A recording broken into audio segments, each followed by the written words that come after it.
Telangana State Finances White Paper.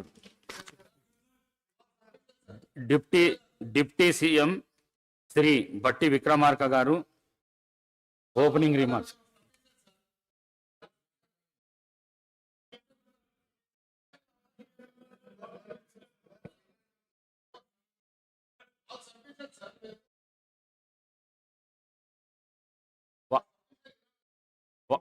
వారు మాట్లాడిన తర్వాత మీరు మాట్లాడొచ్చు, దానికి ఏం అభ్యంతరం లేదు.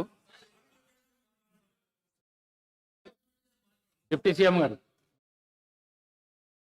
సార్ ఫైనాన్స్ నాగేందర్ గారికి ఇవ్వంటే అయిపోతుంది. నాగేందర్ గారు మాట్లాడుతా అంటే నాగేందర్ గారు ఏదో సబ్మిషన్ చేస్తున్నట్టు చేయమని చెప్పండి. నాగేందర్ గారు. ధన్యవాదాలు సార్. డిప్యూటీ సీఎం గారు కూడా మీ తరఫున ధన్యవాదాలు తెలియజేసుకుంటూ, సార్ ఇప్పుడు మీరు చెప్పారు చర్చలన్నీ కూడా అర్థవంతంగా జరగాలని, ఒక నిర్మాణాత్మకమైనటువంటి సజెషన్స్ రావాలని కోరడం జరిగింది. అయితే ఎప్పుడైతే ట్రెజరీ బెంచ్ నుంచి ప్రొవకేషన్స్ వస్తాయో అప్పుడే ఇక్కడ నుంచి రియాక్ట్ అవుతారు. ట్రెజరీ బెంచ్ నుంచి వారు మాట్లాడేటప్పుడు దయచేసి, ఎందుకంటే ఈ సభ ద్వారా ప్రజలకు ఒక మంచి సంకేతాలు పంపించాలని, అందుకే మాకున్నటువంటి ప్రతిపక్షంలో ఉన్నటువంటి నాయకులందరూ కూడా ఏవైతే మీరు ఇచ్చినటువంటి వాగ్దానాలు అవి పూర్తి చేయడానికి మీరు ఏదైతే చెప్పాలనుకుంటారో మీరు చెప్పండి. మీరు చెప్పిన తర్వాత మా నుంచి మాట్లాడిన తర్వాత క్లారిఫికేషన్స్ అనేది చాలా ఇంపార్టెంట్ సార్. క్లారిఫికేషన్స్ ఎప్పుడు అడుగుతాము, సరైనటువంటి సమాధానం రానప్పుడే క్లారిఫికేషన్స్ అడుగుతాం.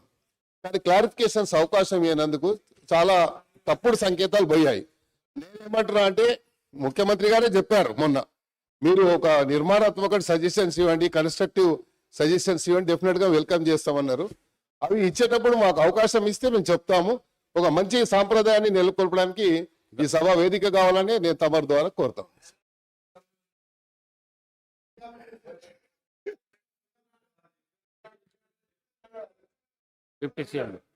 అధ్యక్ష,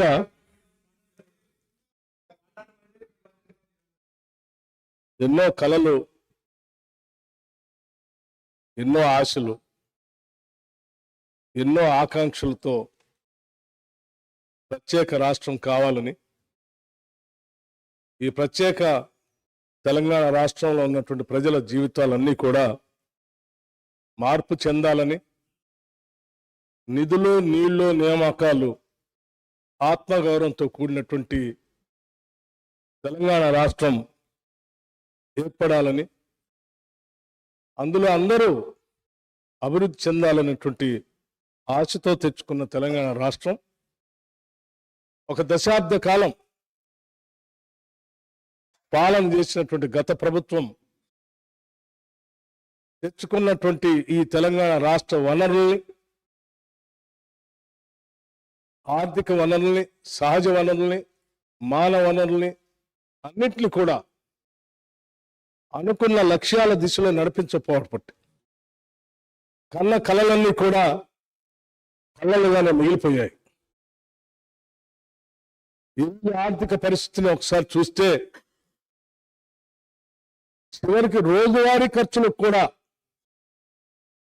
వేస్ అండ్ మీన్స్ ద్వారానో, ఓడి ద్వారానో డబ్బులు తెచ్చుకొని పాలన చేసుకోవాల్సినటువంటి దుస్థితిలో ఈరోజు ఈ రాష్ట్ర పరిస్థితి ఉంది. ఇటువంటి దుస్థితి రావటం నిజంగా తెలంగాణ ప్రజల యొక్క ఆవేదనని, బాధని దురదృష్టంగా నేను భావిస్తా ఉన్నాను.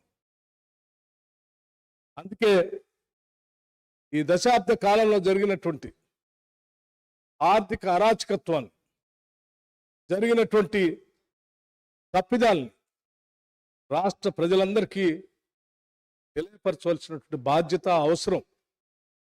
ఈ తెలంగాణ ప్రజల కలలు, ఆశలు, కోరికలు తీర్చాలన్నటువంటి ఆలోచనతో, లక్ష్యంతో తెలంగాణ ఇచ్చినటువంటి కాంగ్రెస్ పార్టీగా మా అందరి ముందు ఉన్నటువంటి బాధ్యతగా మేము భావిస్తూ ఉన్నాం.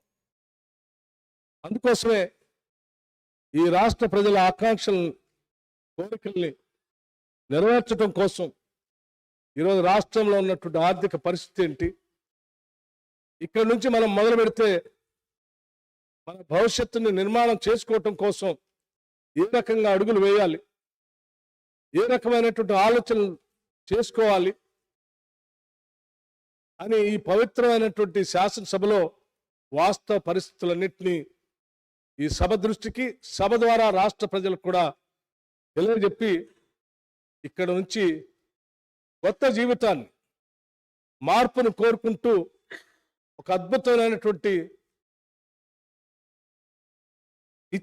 ప్రజలు ఇచ్చినటువంటి తీర్పుకి సహేతుకమైనటువంటి పాలన అందించాలన్నటువంటి ఆలోచనతోనే ఈరోజు ఈ శ్వేతపత్రాన్ని రాష్ట్ర ఆర్థిక పరిస్థితులపైన ఉన్నటువంటి మొత్తం విషయాల్ని కూలంకషంగా శ్వేతపత్రం రూపేణ ఈ సభలో ప్రవేశపెడుతూ మీ ద్వారా గౌరవ శాసనసభ్యులందరినీ, ముఖ్యంగా ప్రతిపక్షాలకు సంబంధించినటువంటి శాసనసభ్యులను కానీ, ఈ సభలో రాష్ట్ర ప్రజల ఆకాంక్షలు నెరవేర్చాలనేటువంటి ఆలోచన కలిగిన ప్రతి సభ్యుడికి తెచ్చుకున్న తెలంగాణ రాష్ట్రం ఈ భారతదేశంలోని అద్భుతమైనటువంటి పురోగతి సాధించడం కోసం మనందరం ప్రయత్నం చేయాలనే ఆలోచన కలిగిన ప్రతి సభ్యుడికి మీ ద్వారా నేను విజ్ఞప్తి చేస్తా ఉన్నా.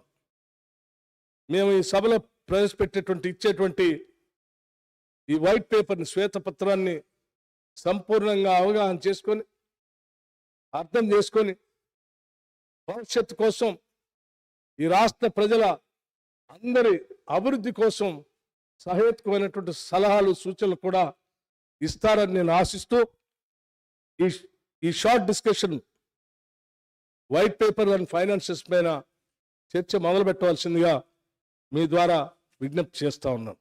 Thank you.